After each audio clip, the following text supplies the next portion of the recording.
Malgré une année marquée par de nombreux chocs politiques et géopolitiques, les marchés actions ont connu une progression quasi continue.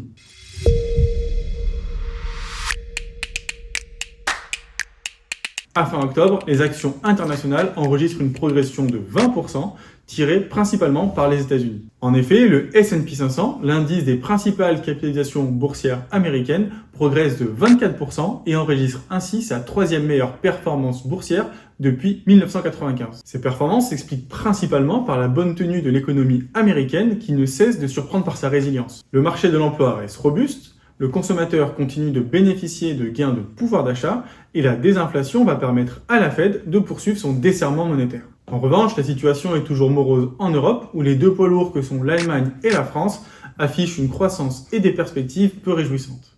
Du côté des matières premières, on notera le parcours exceptionnel de l'or qui vole de record en record. Au-delà de son caractère de valeur refuge, le métal jaune profite de l'achat massif des banques centrales qui atteignent des records au premier semestre 2024. L'or surperforme ainsi les marchés actions avec une performance de 35% depuis le début de l'année.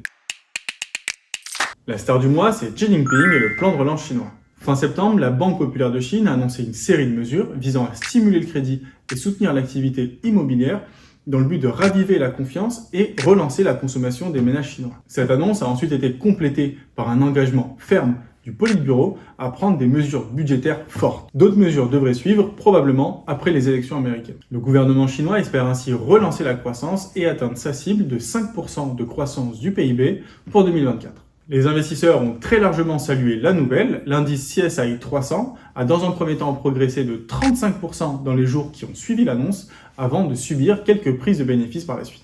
Les indices chinois sont ainsi en hausse de 18% year-to-date et surperforment le CAC 40 qui ne progresse que de 1%, pénalisé par le climat politique français.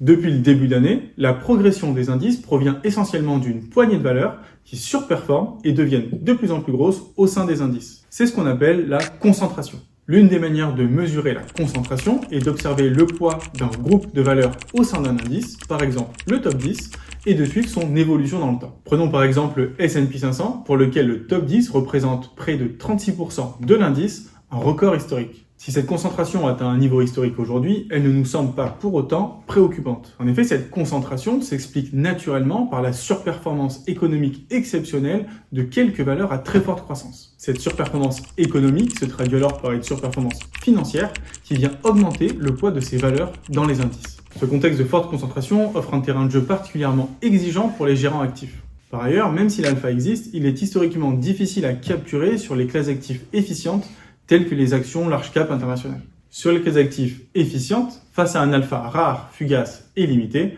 nous sommes convaincus que l'ETF reste l'instrument à privilégier.